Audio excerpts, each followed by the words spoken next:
Okay గురువు గారు. So ముహూర్త బలం అనేది వివాహానికి ఎంతో ముఖ్యం. మరి ఆ వివాహ బంధం అనేది చాలా చాలా ఇంపార్టెంట్ కాబట్టి ఎలాంటి తప్పిదాలు అనుకోకుండా చేస్తే ఒకవేళ మనకి ఆ ఎఫెక్ట్ ఆఫ్టర్ రిలేషన్ అంటే ఆఫ్టర్ మ్యారేజ్ అది చూపిస్తుంది అంటారు? సహజంగా అండి, ఒక ఇద్దరు వివాహ బంధం బలంగా ఉండటానికి రెండు వైపుల ఇద్దరి యొక్క జన్మ జాతకాలు ఫస్ట్ ఫ్రెండ్లీ మూమెంట్గా కలవాలి. అంటే రెండు హోరోస్కోప్, రెండు చార్ట్స్ ఇద్దరికి వివాహం చేయాలనుకున్నప్పుడు కుటుంబ పరంగా చూసుకునేది ఏమిటి అంటే వారి యొక్క గోత్రాలు, అంతే కదా, రెండు ఫ్యామిలీస్లో వాళ్ళ పేర్లు, వాళ్ళ గోత్రాలు, వాళ్ళకి మనకున్న రిలేషన్స్, లాంగ్ రిలేషనా, ఫ్యామిలీ రిలేషనా, ఇవన్నీ మనం చూసుకుంటాం. కానీ జ్యోతిష సిద్ధాంత పరంగా చూసుకునేది వారి జన్మ నక్షత్రాలు.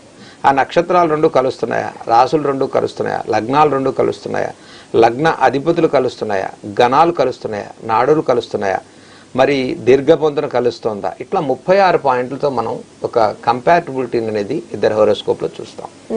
ఆ కంపాటబిలిటీ చూడటం వల్ల ఏమవుతుందంటే అసలు ఫస్ట్ వీళ్ళు స్నేహానికి పనిచేస్తారా అంటే ఒక ఇద్దరు కలిసి ఒక మాట మీద లైఫ్ జర్నీ సైకిల్ స్టార్ట్ చేయాలి అంటే అసలు వాళ్ళిద్దరికి కోఆపరేషన్ ఉందా లేదా. అంటే ఒకరి మీద ఒకరికి కోఆపరేషన్ కావాలంటే ఏముండాలంటే ఫస్ట్ నమ్మకం ఉండాలి, అంతే కదండి. నమ్మకం ఉండాలి, దీంతో పాటు కుటుంబ వ్యవహారాల మీద విశ్వాసం ఉండాలి, సంస్కృతి సాంప్రదాయాల మీద గౌరవం ఉండాలి. ఇవన్నీ ఫస్ట్ బేసికల్గా ఉండాలండి. ఇవన్నీ లేకుండా మిగతా ఏవి కలిసినప్పటికీ వాళ్ళు ఎప్పుడైతే సంస్కృతి సాంప్రదాయాల మీద కానివ్వండి, కుటుంబ గౌరవాల మీద ఎప్పుడైతే కొంచెం బలం తగ్గిపోతుందో రిలేషన్షిప్లో కొంత క్వాలిటీ తగ్గిపోతుంది. ఇప్పుడు సహజంగా చూడండి, అన్ని బాగా ఉండి చూసి మనం చేస్తున్నాం ముహూర్తాలు, కానీ వీళ్ళు ఇచ్చే గౌరవం కానీ ఫ్యామిలీ రిలేషన్స్లో వచ్చే కొంత బలం తక్కువ ఉండటం వల్ల ఇద్దరి మధ్య కోఆపరేషన్ తగ్గిపోతుంది. అంటే ఒకప్పుడు ఉన్న వివాహ వ్యవస్థకి ఇప్పుడు ఈ సీజన్ అంటే 2020 తర్వాత జరిగేటువంటి వివాహ వ్యవస్థకి చాలా మార్పులు మనకు కనిపిస్తున్నాయి.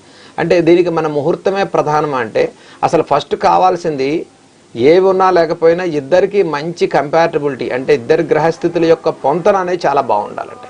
పొంతన అనేది బాగోకుండా మీరు ఒకవేళ నెంబర్ 1 ముహూర్తం పెట్టినా ఆ ముహూర్తం యొక్క ప్రభావం వల్ల కొంతకాలం వీళ్ళిద్దరూ బలవంతంగా అందరి కోసం, మనం ఇచ్చిన కమిట్మెంట్ కోసం, బాండింగ్తో అలా ముందుకెళ్ళటానికి ట్రై చేస్తారు. ట్రై చేయటం వేరు, జీవితాంతం కంఫర్టబుల్గా ముందుకెళ్ళటం వేరు. ఈ రెండు చాలా డిఫరెన్సెస్ ఉన్నాయి. అది దేనివల్ల జరుగుతున్నాయి సార్? అన్కంఫర్ట్తో మనం లైఫ్ ఎంతవరకు గెయిన్ చేస్తాం, ప్లస్ హామీలతో, అంటే మనం ఇద్దరి మధ్య ఒక బాండింగ్తో ముందుకెళ్ళిపోవాల్సినటువంటి వివాహ జీవితంలో కండిషన్స్తో ఫ్యామిలీస్ ముందుకెళ్తున్నాయి. అంటే ఇవి ఎంతవరకు ముందుకెళ్తాయి సార్ అంటే కండిషన్స్తో ఫ్యామిలీస్ నిలబడటం అనేది కొంచెం కష్టమైనటువంటి పనిగా ఉంటుంది. ఆ కండిషన్స్ ఉన్నప్పుడు వీళ్ళ నేచర్ ఆఫ్ థింకింగ్, వాళ్ళ నేచర్ ఆఫ్ థింకింగ్ రెండు కంపాటబిలిటీ అవ్వనప్పుడు అండి ఇద్దరికి కొంచెం ఇబ్బందులు వస్తాయి. ఆ ఇబ్బందులు ఎవరు బేర్ చేయాలి అంటే ఇద్దరిలో ఎవరో ఒకళ్ళు కన్వీనియన్స్ అవుతూ ముందుకెళ్ళాలి. జీవితం అంటేనే చాలా వరకు కన్ఫ్యూజ్ అవుతూ ఉండటం. అందుకని ప్రకృతిని కాపాడాలి, కుటుంబ వ్యక్తుల్ని మనం గౌరవించుకోవాలి. మన కుటుంబం బాగుండాలి అంటే చాలా వరకు కన్వీనియన్స్ మైండ్ ఇద్దరిలో ఉండాలి. ఎప్పుడైతే ఒకరో ఎంతవరకు సింగిల్గా పోరాటం చేస్తాం, ఒక వీల్తో ఎంతవరకు బండి మనం నడిపిస్తామంటే చాలా వరకు దాని జర్నీ తగ్గిపోతుందండి. అందుకని రెండు వీల్స్ అంటే రెండు వైపులు ఇద్దరు దంపతులు కూడా ఒకరికొకరు కోఆపరేషన్గా ముందుకెళ్తుండాలి. అంటే అంత బ్రాడ్ మైండ్ రావాలి అంటే వాళ్ళిద్దరికి దైవబలం, జ్ఞానం, వ్యవహారం మీద ఇది, జీవితం మీద ఒక కరెక్ట్ అయినటువంటి ఉత్సుకత, ఏమంటే వ్యక్తులను గౌరవించేటువంటి తత్వం, అహంభావన, ఈగోయిస్టు, ఇవన్నిటిని కొంచెం అవాయిడ్ చేసుకుని ఒక పాజిటివ్ మైండ్ సెట్ ఇంప్లిమెంటేషన్ ఎప్పుడైతే అవుతూ ఉంటుందో ఇద్దరు వ్యక్తుల్లో, వాళ్ళకి గ్రహస్థితి వీక్ అయినప్పటికీ కూడా అండి ముందు స్నేహం బాగుంటుంది. స్నేహం బాగున్న వాడికి ఇంకా ఏదో లేదు, వాడికి సంతానం కోల్పోతున్నాం, ఏమంటే కుటుంబంలో ఏదో కోల్పోతున్నప్పుడు వాడికి ఆటోమేటిక్గా ఈ గురువులు, దైవబలం అంటే వాళ్ళ ప్లానిటరీ పరంగా ఏదో ఒక మార్గం, మంచి మార్గం దొరుకుతుంది. అందుకే మనకు శాస్త్రం చెప్పారు, అజ్ఞాన తిమిరాంధస్య జ్ఞానాంజన శలాకయ చక్షుర్మీలితం చేయన తస్మై శ్రీ గురవే నమః. మనకు ఒక మంచి గురువు దొరికితే జీవితాంతం హ్యాపీగా ఉంటాం. అంటే అసలు ఆ మంచి గురువు దొరకాలి అన్నా కూడా వీరి జాతకంలో మంచి, అంటే వీరు చేసిన మంచి అనేది మన జీవితంలో ఉండాలి. అందుకనే చూడండి, మనకి ఏదైనా మంచి జరగాలి అంటే మనకు రావాల్సిన బ్యాక్గ్రౌండ్లో మన పూర్వీకుల నుంచి చేసిన పుణ్యఫలం మనకు కొంత రావాలి. అందుకనే మనం చేసే మంచి మన పిల్లలకు కూడా వెళ్తుంది. అందుకని ఎప్పుడు కూడా వీలైనంత వరకు ఒక పాజిటివ్ థింకింగ్ తో ముందుకెళ్ళటం వల్ల ఈ నెగిటివ్ ఎనర్జీని మనం బయటకు నెట్టేయగలుగుతాం. జీవితంలో ఈ కష్టకాలం ఎంతకాలం ఉంటుందంటే జీవితాంతం ఎప్పుడు కష్టం ఉండదు కదండి.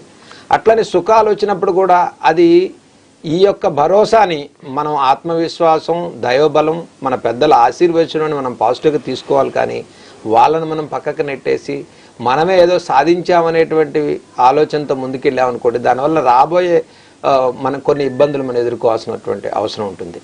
కాబట్టి ఈ వైవాహిక జీవితంలో ఫస్ట్ బంధం అనేటువంటి రిలేషన్షిప్కి ఇద్దరి జాతకాల్లో అన్యోన్య దాంపత్యానికి ముందు స్నేహభావం కుదిరి, తర్వాత దాంపత్య భావం, తర్వాత బాండింగు, ఇవన్నీ 1 by 1 వాళ్ళ చార్ట్ హోరోస్కోప్లో కలిసినప్పుడు దీనికి ముహూర్తం తోడవటం వల్ల ఒక అగ్నికి ఆజ్యం తోడైనట్టుగా వీళ్ళిద్దరి మంచి జాతకాలకి ఒక మంచి ముహూర్తం తోడైతే వాళ్ళ జీవితం సుఖమై అవుతుంది.